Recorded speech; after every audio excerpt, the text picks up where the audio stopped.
Early intervention program overview. Today, January 19th, 2020, and we already introduced Jessica, Becky, and Matt.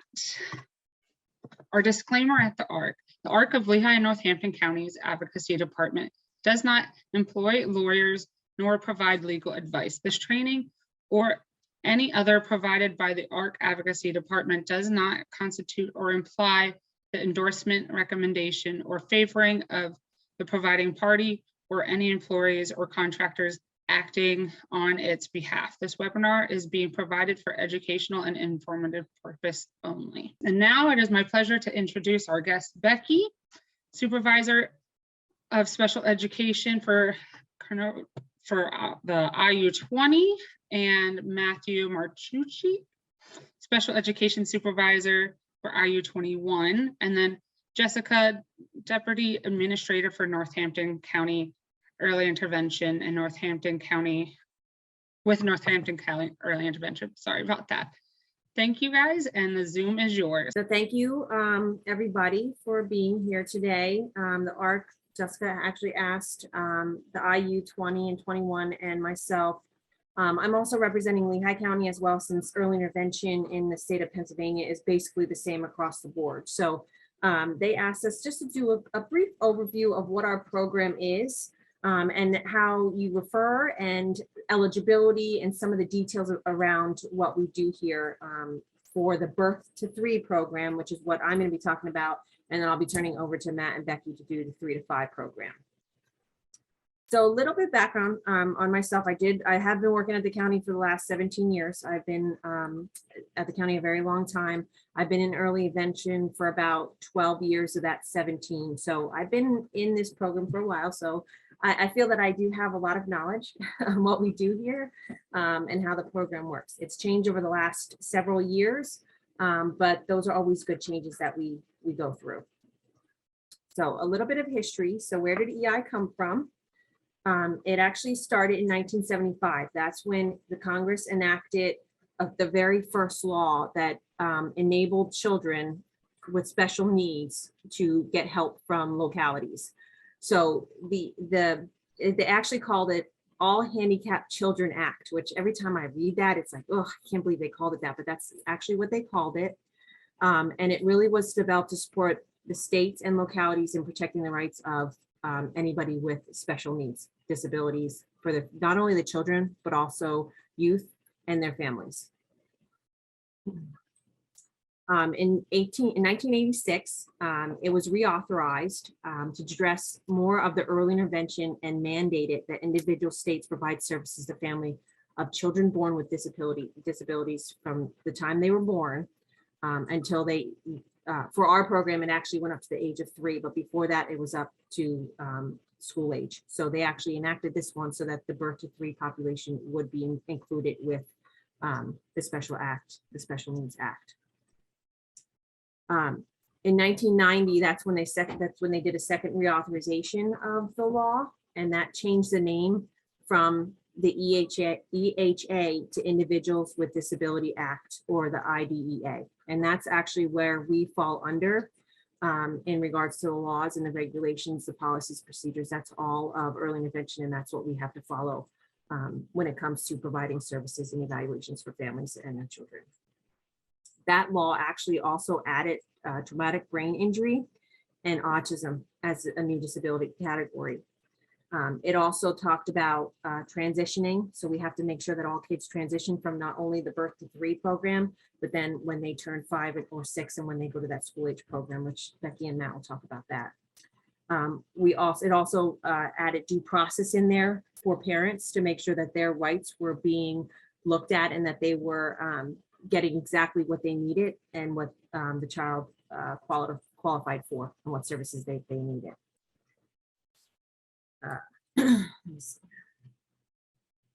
So today, so that was all the way up to 1990. So 1990 was huge. That's really when all of this enacted. But through the last couple of years, there's been lots of different things that changed. So this is our program for the Birth to 3 today. And I like the little boss baby here. I always think he's a cute little guy. So I always like to put his picture up here. So today, Early intervention is an entitlement program, which means that it is free and it's voluntary for any family that would like to pursue services. So it does not matter what your income level is or what, yeah, I guess that's what your income level is. I'm a little nervous, as you could tell. I don't usually do these on Zoom. I like to do them live, but it's a free and voluntary services, and all services go from birth until the age of 5 in early intervention. Again, the county does the birth to 3 programs, and then the IU does the 3 to 5 program. And each county has a local IU program that actually serves the 3 to 5, and we work closely with them. Because we're Northampton and Lehigh County they border, so some of the cities in those Northampton County actually do the different school districts. We actually work, Northampton County primarily works with IU 20, but then Catasauqua, Walnutport, Slatington, some of those bordering counties, we actually work with IU 21. And same thing, Lehigh County primarily works with IU 21, and I don't think they border anything for Northampton County. So they don't really work with IU 20, but they work primarily with IU 21. We have a great relationship. We do a lot of things together because we are considered the Lehigh Valley. We are on lots of committees, and we've tried to do a lot of things with the community as a group. Referrals for programs are made for the Birth to 3 program are made primarily by parents. And usually those parents go to the pediatrician, and the pediatrician says, you should call early intervention. There's these concerns, they might be delayed. So they primarily come from the parents. We get a lot from the birthing hospital. So if a child's in the NICU, or if there's other issues going on with the child, we will get those as well. We get them from ENT for the children that are deaf and hard of hearing. The Visiting Nurses Association, because they are in the homes with the families, they are doing the ages and stages questionnaire, so they will also send referrals over. We get a lot of children and youth referrals, and the children and youth referrals are those children that are homeless, the ones that are addicted, and the ones that have substantiated abuse, which means that they were injured pretty significantly and now they have a developmental delay for that. And then any other community programs. So if there's anybody that's working with families, sometimes we'll get a WIC referral. It just depends on what services are in there. Those are the ones that are actually referring to our program. Services are held in the natural environment of the family. So we are not a program that we do not have any sites. We always go to the family wherever they are, which may be their home. It could be grandma, grandpa's house. It could be aunt, uncle. It could be, the babysitter. And we also go to daycares. So wherever you are, that's where we will provide the evaluation and services. Services are based on a coaching model, which means that a parent is provided with the strategies and techniques and shown what to do, so that when the therapist is no longer in the home, those are incorporated in your everyday routines. We are not a medical model. We do not need a prescription for services. A lot of times parents will come to us and say, well, the pediatrician says I need all these services. That's not our model. And sometimes we have to tell families that you have to go beyond our program because we can only do so much for you. And if there is medical needs, that's when you would need more of a private medical facility to provide services. St. Luke's, Good Shepherd, sometimes it's more than what we can provide for families. And that's okay. It just means that long-term, there might be more services that need to be in place. Plus, when our program ends at 3, and Becky and Matt will talk about this, their eligibility and their criteria is different than our program. And sometimes those additional services are needed to continue with the progress that a child is making. And it's okay for our program too to have private therapy and in-home early intervention services. Some people don't realize that, but you can overlap those services because we're 2 different programs. They're medical and we're family-based. Our services are based on developmental delays or diagnosis, depending on what a child needs. So that's really what we look at.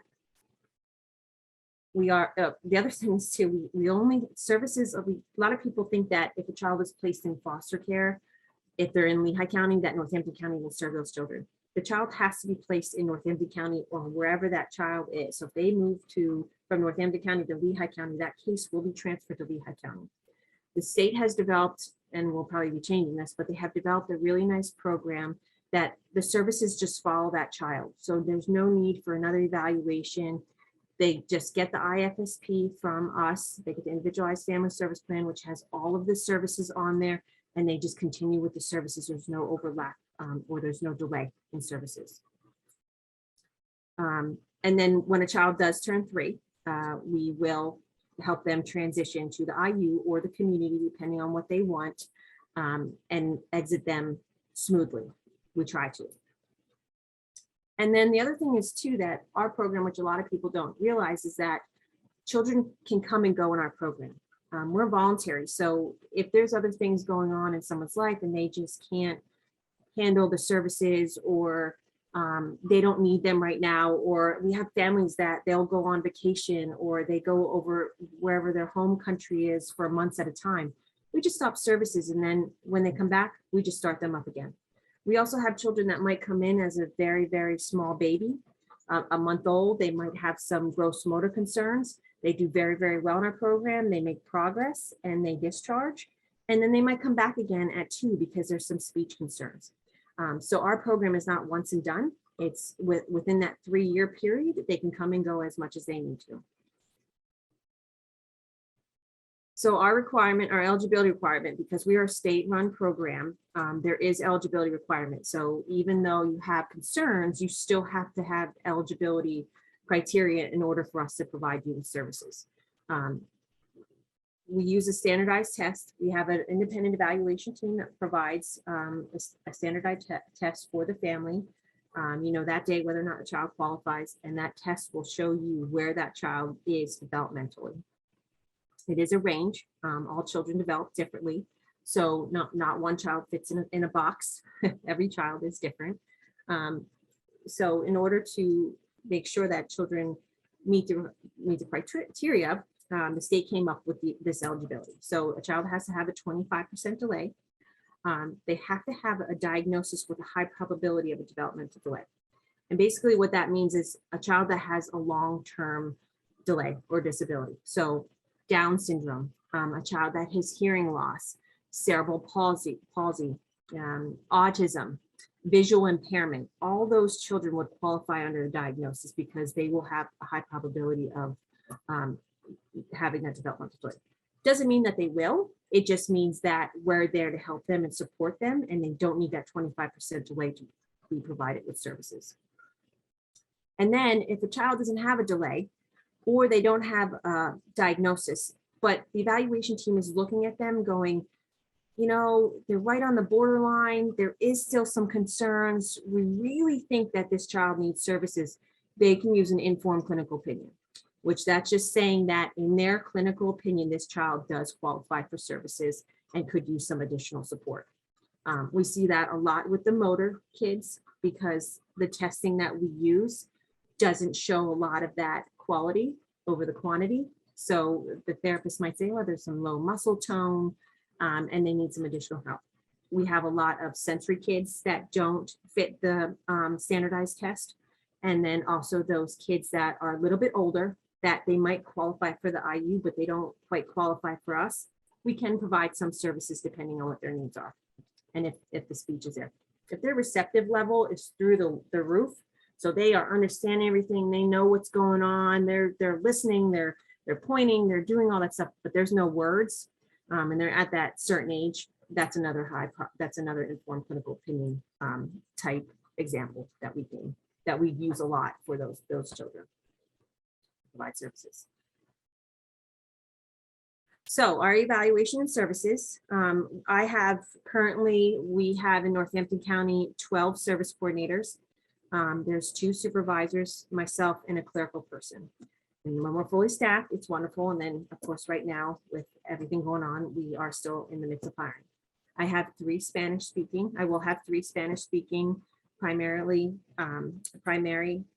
caseworkers that they are bilingual, so they take a lot of those cases. And I also have one that speaks Portuguese at the time. So she takes a lot of those Portuguese family, which is really great. we have, our service coordinator will be assigned. If a referral comes in, our service coordinator will get assigned a case. They will contact the family and they will schedule an evaluation and an intake. And an intake is basically gather all the information before the evaluation, because we want to give as much information to the evaluation team so that they're prepped and ready for when they actually go in and do the evaluation. Right now, we use Easter Seals of Southeastern Pennsylvania. We have to use an independent evaluation team, so they don't go, "Oh, Johnny's so cute. I want them. I'm gonna make them eligible for services because I want another child, another kid on my caseload." It's independent. They have nothing over it. They just do evaluations for us. So right now, this with some of the changes that we were talking about with COVID, it really opened up a new tool that we can use. So we are doing virtual evaluations, and then we're also doing face-to-face depending on what the family needs. Right now, with the COVID numbers so high, we made the decision to go virtually just for the evaluations, for safety, because we don't want, our evaluators do 3, sometimes 4 evaluations. Some days we have 6 evaluations in a day. So that's a lot of families that they're going out with. So right at this moment, we're doing virtual, but we will be going back to face-to-face. Services are optional. If a family wants services in the home, then they get it in the home or daycare or wherever they need. Evaluation, I'll go back to that a little bit, usually takes about an hour and a half to complete. And we're using the DAISY right now, which is a lot of parent reporting. So there's not a lot for the evaluation team to see the child do. It's more it's more the family report. They're telling us what their child's doing and they're answering the questions. The family knows that day whether or not the child qualifies for services. And if the child does qualify for services, we develop an individualized family service plan, which really is just gathered information from the evaluation. And then we talk about what the concerns are. And we talk about a goal and what you want to see for your child, long-term or short-term, depending on where you are with your concern, what services you will be receiving, and the frequency of services. And then the service coordinator will write everything up. So you have an evaluation report, which talks about the qualifying scores, recommendations, what we saw, and then the individualized family service plan, which is more of the long-term over the next couple months, what we want to see happen with your child. They're going to collect progress. Service coordinator will contact the families every 6 months or as needed. And anything that changes would happen in that individualized family service plan. And then when the child turns 3 or close to their 3rd birthday and family opts to go to the IU, they get a copy of the individualized family service plan, which will turn into IEP if that child qualifies for the IU program. So the eligibility for a child, once it's established, they look at what the concerns are and what the child qualifies for services and what services we provide. So we can provide speech language pathologists, which is an SLP, and they can work on oral motor, they can work on feeding, and they can work on speech. We have an occupational therapy, which works on your hand motor, gross motor, fine motor. They can do, because the babies are so little, they can work on some of those bigger muscles in the gross motor. They also do sensory, and sometimes they even do behavior depending on their experience and what their educational backgrounds are. We also have physical therapists, which primarily works on physical therapy. We have teachers, which are SIs. So we have speech teachers.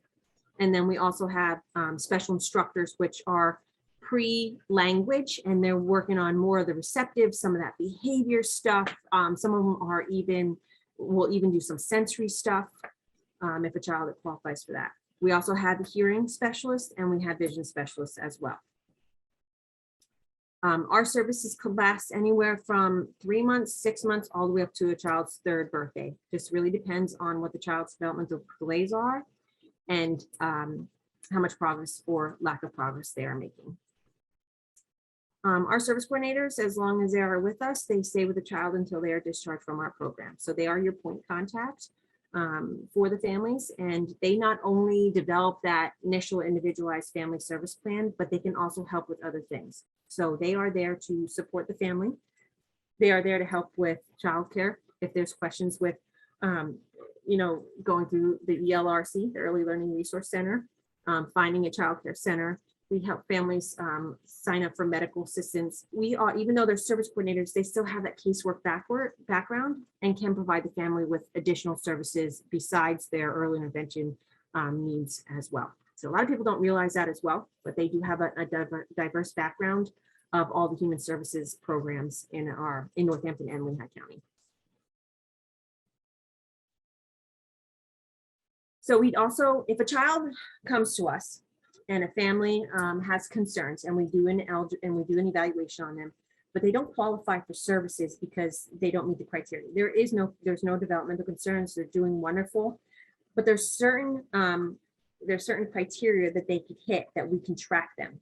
And basically what that means is that they wouldn't get ongoing therapy, but they would still be open to a service coordinator, and that service coordinator would track the child's development with the family. And we use ages and stages questionnaires for that. And we do that with the family. And then we also have give the family the option of just filling the ASQs out and sending them back to us. Usually those ages and stages questionnaires go out about every 2 months, but it can be modified depending on what the family's needs are. It is a voluntary program, just like the rest of it. And again, it could last from 6 months all the way up to age 3.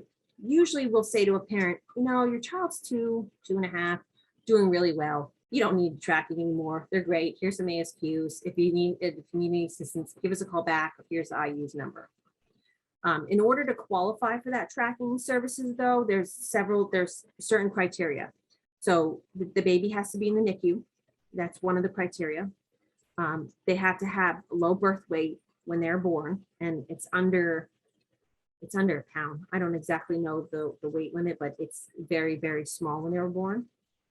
If they were tested and there's a detection of high lead levels, that's a criteria for tracking services.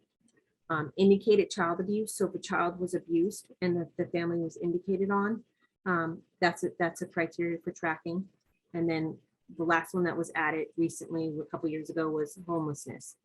So if a family is homeless, but the child is doing well and they don't require therapy, we can track them.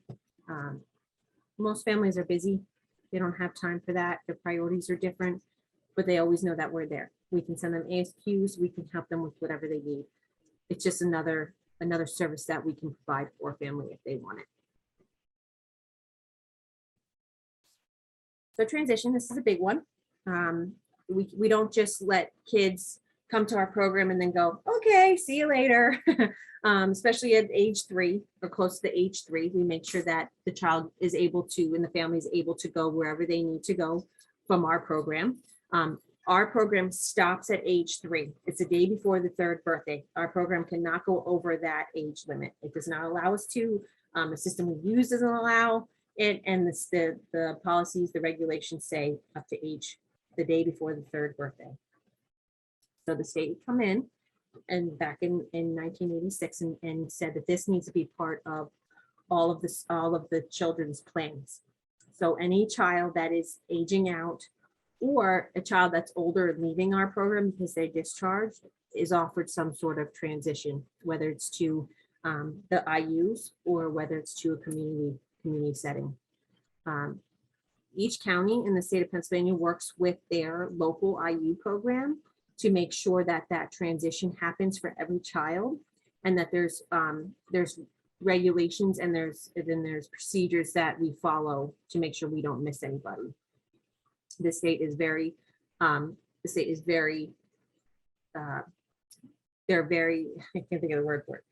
There's tools that we have to use. So we will get, there's reports and stuff, and we have to be sure that we are following time frames, and they're very clear that we have to make sure that we're doing this on time. So a child that is turning 3 between 90 and 120 days is when they'll have a transition meeting. The transition actually starts about 2 years old. That's when the service coordinator will start talking to a family about transition.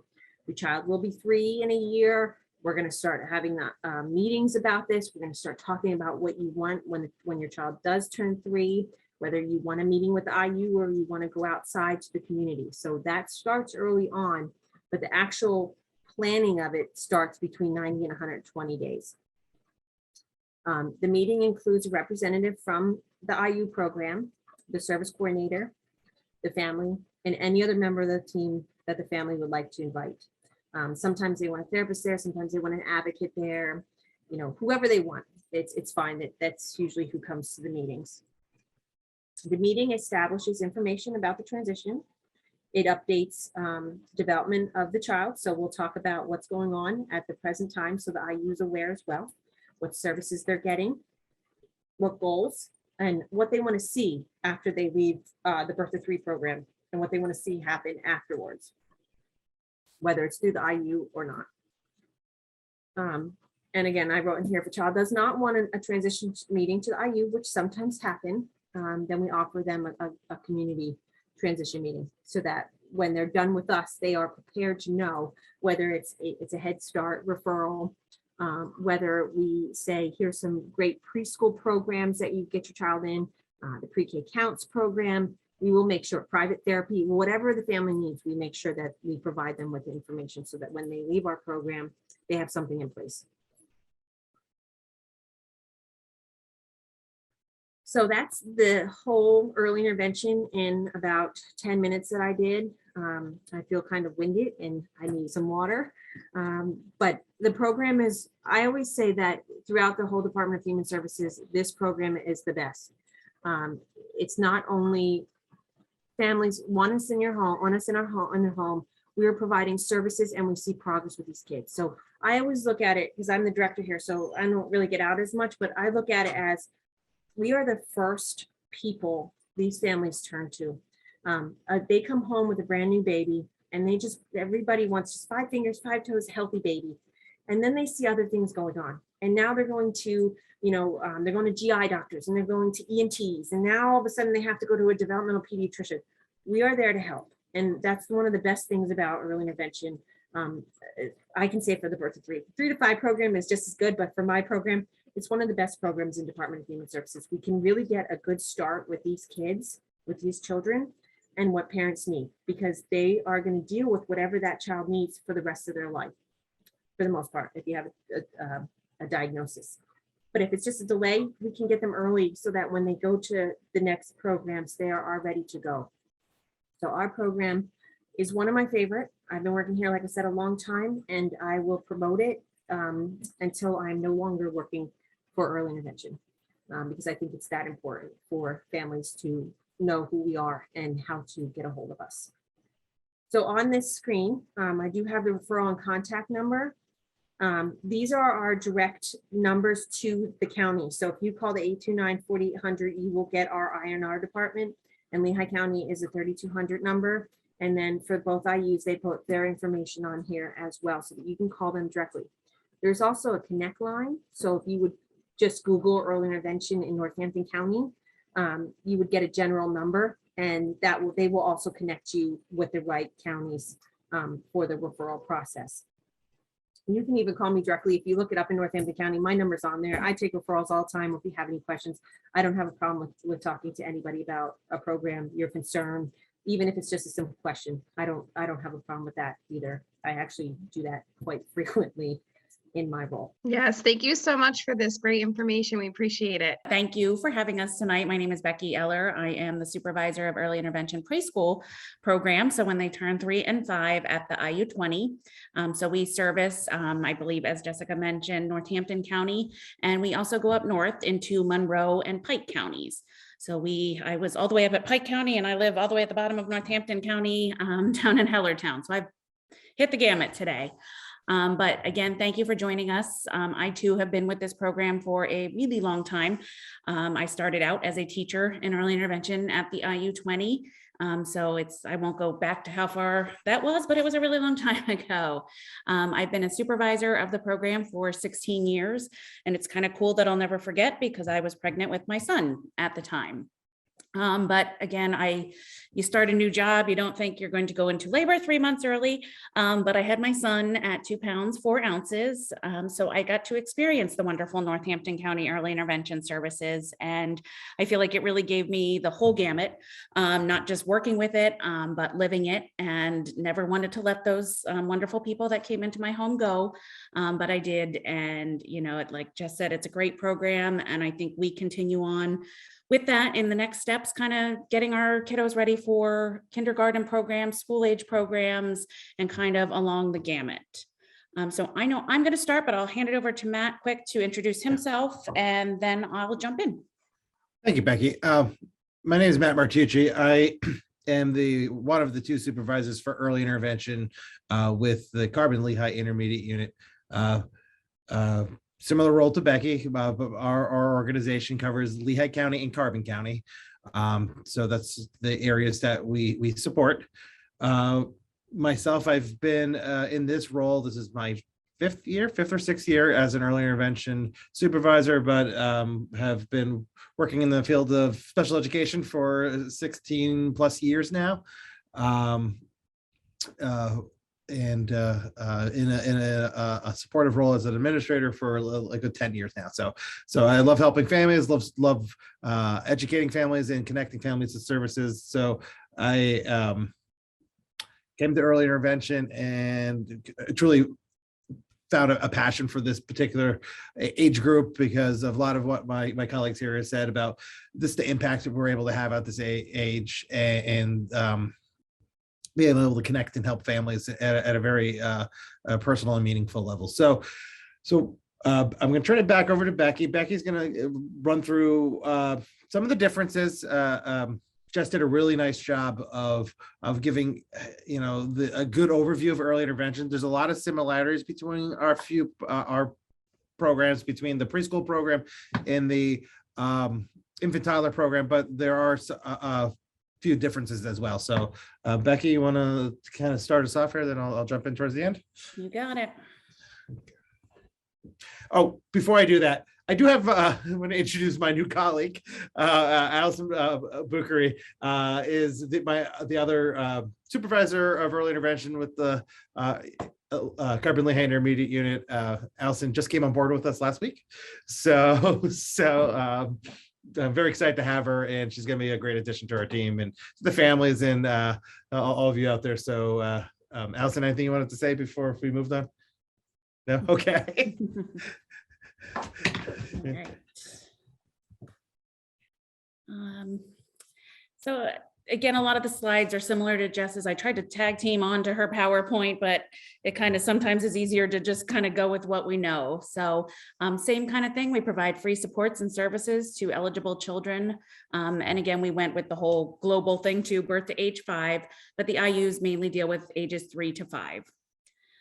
They are available to students who exhibit a delay in one or more of the following areas: cognitive development, communication development, social emotional development, physical development, and adaptive development. And we have good eligibility screens here. I'm just going to move people. There we go. Early intervention services are provided to preschool age children who meet the following eligibility criteria. And this is where it is a little bit different than birth to 3. So determined to be a child with a disability, and then it lists all of the disability categories that are very similar to the school age categories. And then number 2, found to have a developmental delay as a result of one of the following. The child's score of a developmental assessment indicates the child is delayed at 25% of the child's chronological age or area in one or more developmental areas. The child is delayed in one or more of the developmental areas as conducted by test performance 1.5 standard deviations below the mean on standardized tests, and is in need of specialized instruction and related services. I kind of put this infographic in here. It helps me to kind of see where they're different, in looking at the 2 eligibility criteria. So as you can see on the left, birth to 3 years old, infants and toddlers, and then it kind of has what Jess went over, 25% delay in one or more areas, or a specialist determination that there is a delay, or a physical or mental condition that has a high probability for developmental delays. And kind of where we're at, we don't have those last 2 or statements there. So we are kind of at a 25% delay in one or more areas of development or any of the following, and it lists those criterias. And it says then and in need of special education and related services.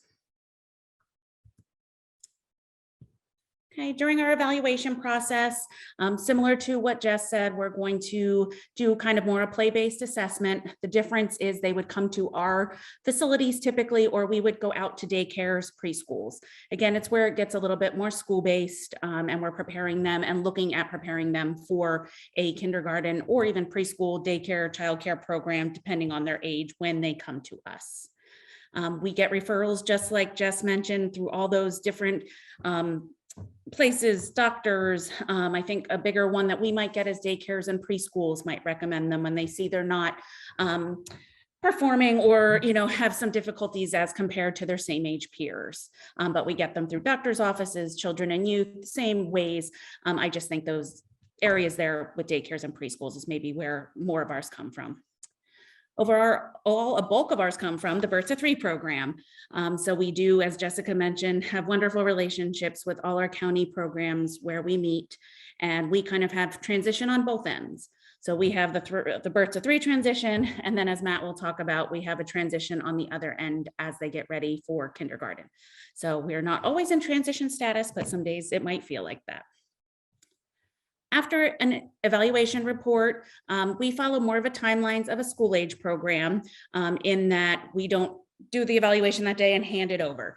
We have 60 days to complete the evaluation, 30 days to then write an individual education plan. So kind of the name changes, but the document really doesn't change too much. So when Jessica mentioned an IFSP, when it rolls over to us, it becomes the IEP, but it still looks different than a school age IEP, although all the components really are there. And we are still looking at kind of more based on a school age kind of qualification level, in that we're looking at the provision of a free and appropriate services for the education of children. The IEP is formal legally binding document. Sorry, I'm not good when I read. I'm better when I talk here. They could be provided in multiple areas. So they could provide it in the child's home, child care center, nursery school, playgroup, Head Start program, pre-K counts program, early childhood special education classroom, or other settings familiar to the family. And we try to, we want to be as family-centered as possible, as well as being school-based, in that we want to embed everything in typical routines, activities, and make things as functional for everyone as possible. We offer a lot of the same services. Again, it just kind of looks a little different in that we're preparing for school. We have specialized instruction, speech therapy, occupational therapy, physical therapy, vision, O&M, audiology, hearing support. And as I mentioned, we could be in numerous places. I always like to say our EI preschool are services and not a place. I think a lot of us, when they hear preschool, they think, oh, they're going to go to your school. And, that's kind of tough. And we're like, no, we're coming to your school, and we're coming to your home, and we're coming to where is meaningful for you and your family. So it's kind of a deceiving name, I guess, when they call us early intervention preschool, because we want to provide the least restrictive environment as much as possible. We want to include the kids with their typical peers as much as possible. And we want to go out and provide supports in those settings as much as possible. Okay, what happens when they become kindergarten eligible? I will turn over to Matt at this point, because that's kind of what we agreed upon. So, so we decided, when we were talking, that this part of early intervention creates a lot of anxiety with our parents and families. So we always like to take an opportunity to kind of speak of the process and what's going to happen, after your child took advantage of all the early intervention services or out there. We want to make sure that all the hard work that we put into place between the infant toddler program and the preschool program to get this child prepared translate well into, and in a meaningful way, into the school age program. Becky, can you just go back one more slide for me, please? Okay, so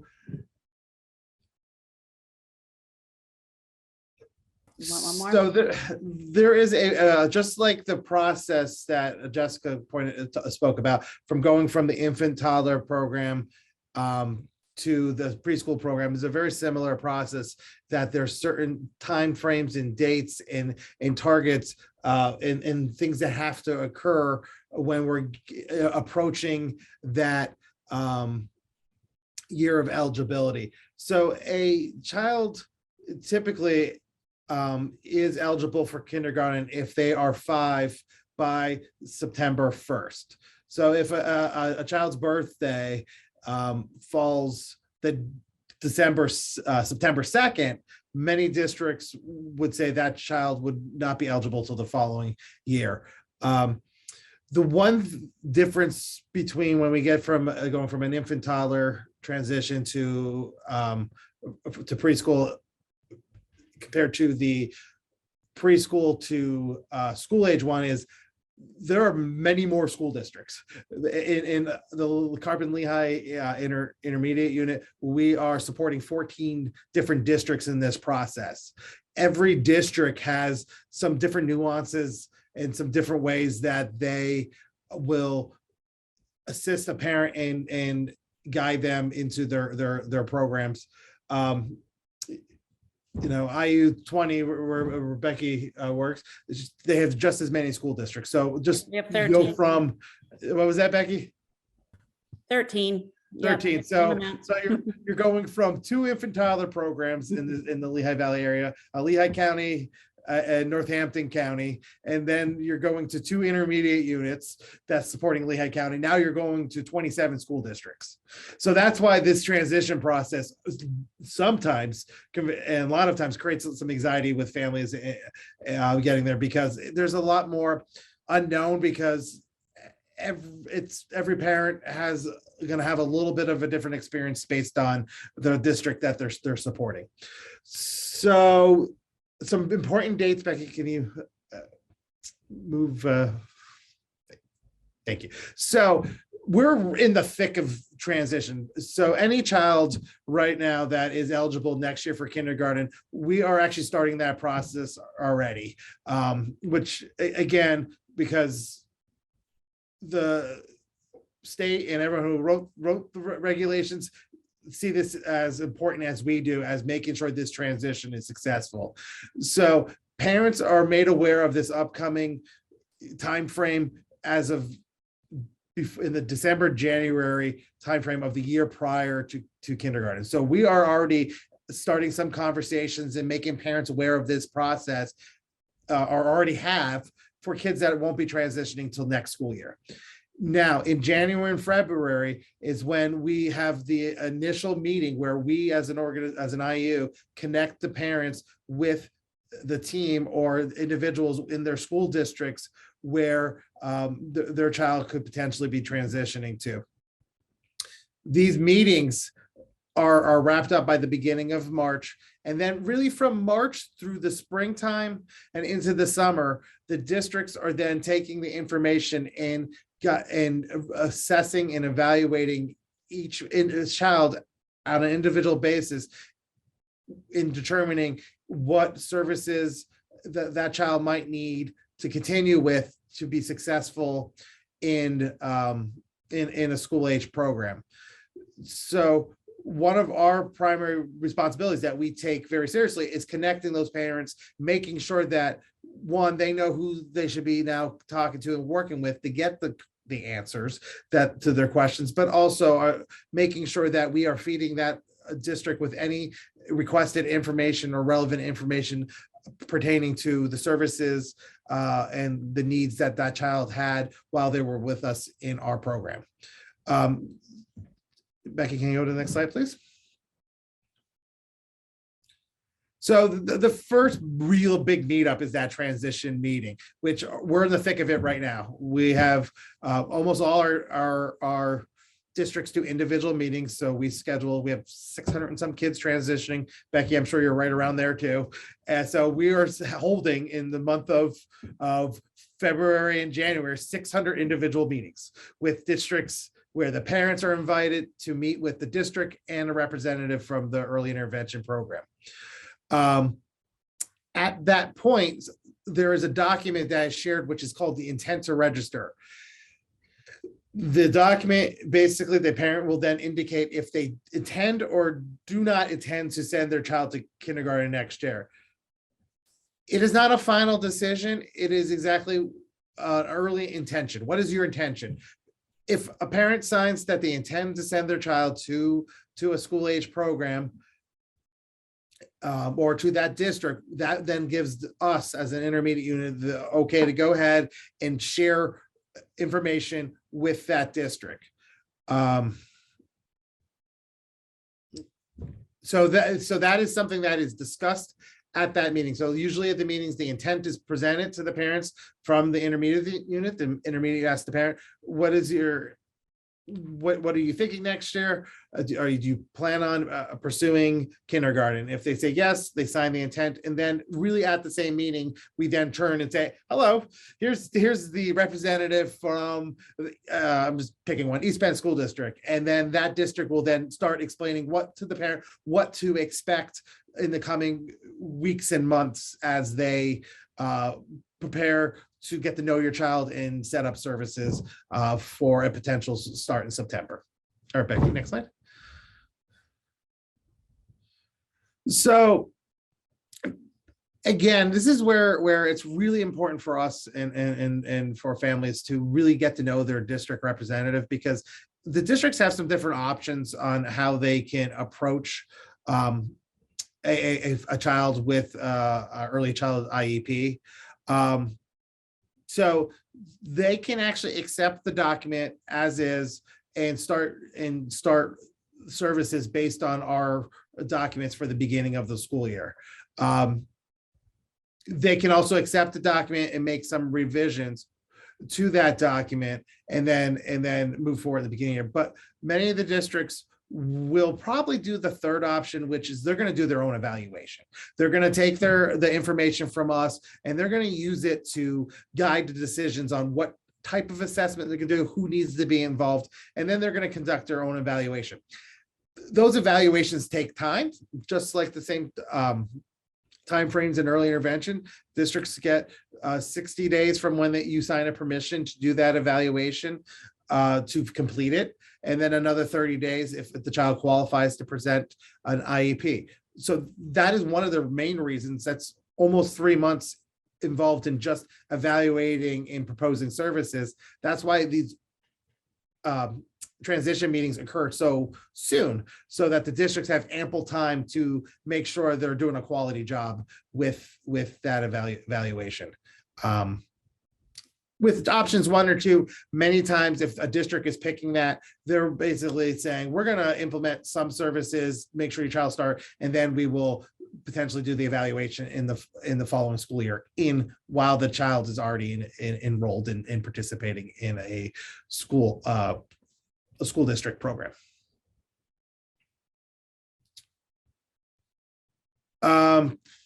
So there is not much difference. So the evaluation, the reevaluation, the one that the district does, they're looking at a lot of the same criteria that we were looking at as a early intervention program, a preschool program.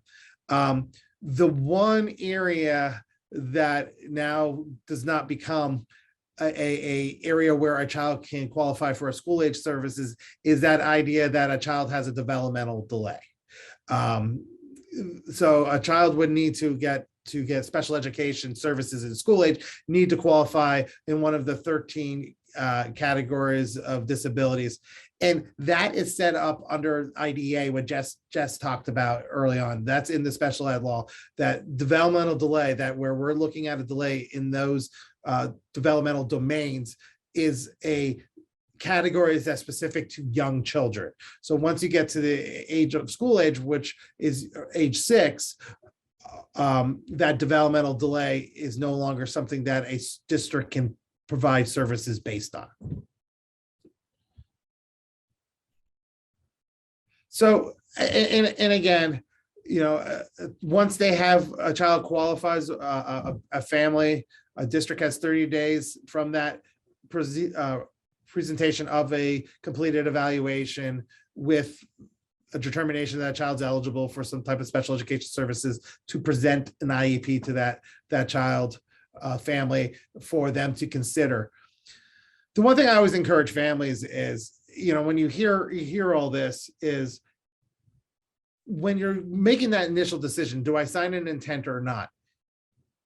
I always encourage families to, even if they're on the fence and there's just the possibility of going to a school district or their school district program or next year, to sign that intent to say that you're intending to send your child, because it starts this process and it allows families then to make decisions based on the most comprehensive information out there. And to be honest, a lot of the districts that I particularly work with in Lehigh and Carbon County encourage, because they want to get to know the family. They want to get that early head start on there so they have enough time to be able to do a comprehensive evaluation.